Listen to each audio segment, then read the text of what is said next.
Hi. I trim almost all my pottery by holding the piece against a wheel with my left hand and trimming with the other hand without using wads of clay. It is really an efficient way to trim, but it only works if you can tap center, because your work will occasionally get off center and you'll need to quickly be able to put it back on. So when I decided to learn how to tap center, I scanned YouTube for all the videos and watched them repeatedly. None of them really helped me. It didn't help that everyone said something different. Sin Xuan Lin has a video on tap centering. He taps with his left hand by feel, but recommends using visual cues to practice where and when to hit. There are other videos that demonstrate this method as well. I tried, but I could not make that work for me, probably because I'm almost useless with my left hand, but also because visual timing cues can be very deceptive. Simon Leach also has a video on tap centering using his right hand. I thought, now we're getting somewhere. But he says to just randomly tap and the piece will go in center. Now, clearly Simon is a far better potter than I am, and he can tap center, but that statement is nonsense. Random input equals random output.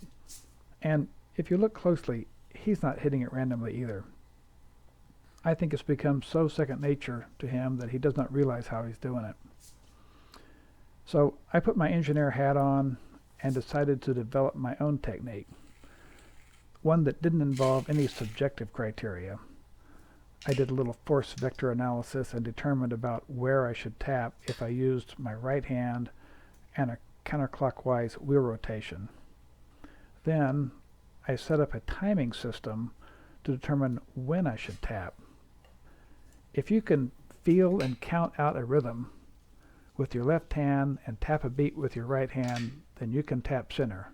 Try it and let's see if it works for you.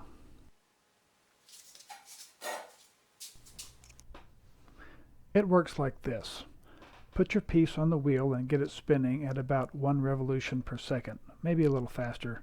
It doesn't really matter, but you're going to have to establish a rhythm, and that will be harder if your wheel is moving really slowly. Look down on your piece on the wheel, picture a clock face. 6 o'clock is nearest to you, 12 o'clock is furthest away. You put your thumb of your left hand on 6 o'clock so that the off-center piece just touches it as it goes around. Don't try to move the piece with this hand, it just sets the timing, the rhythm. It helps if you count out loud at first. 1, 2, 3, each time it touches your thumb. Now add the upbeat between the touches. 1 and 2 and 3 and. Now move your right hand around so that you can tap the piece toward the center at the 1 o'clock position. You're going to tap on the upbeat, the and. The trick is to let your left hand keep the rhythm and your right hand tap on the upbeat. Of course, you have to practice how hard to tap. Tap harder when it's off a lot, tap softer when it's off a little. It usually only takes 3 or 4 taps. Let's see it in action.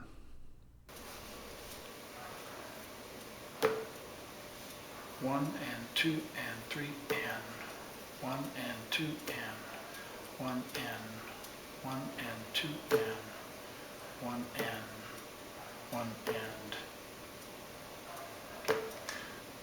1 and 2 and 3 and 1 and 2 and 1 and 2 and 1 and 2 and 1 and 2 and 1 and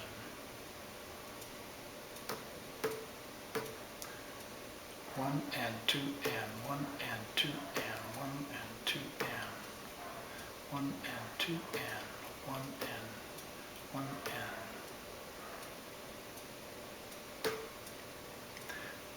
1 and 2 and 3 and 1 and 2 and 3 and 1 and 2 and 3 and 1 and 2 and 3 and 1 and 2 and 3 and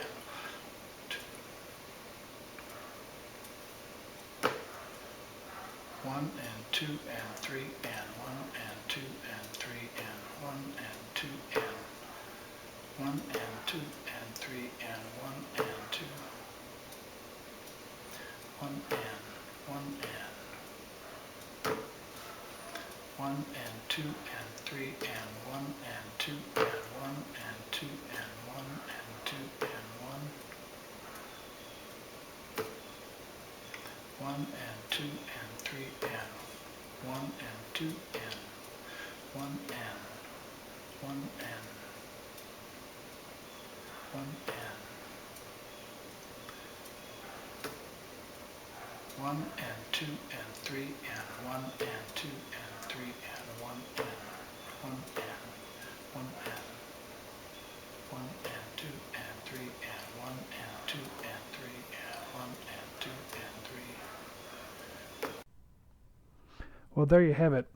It's a bit like playing a trap set, but it works for me.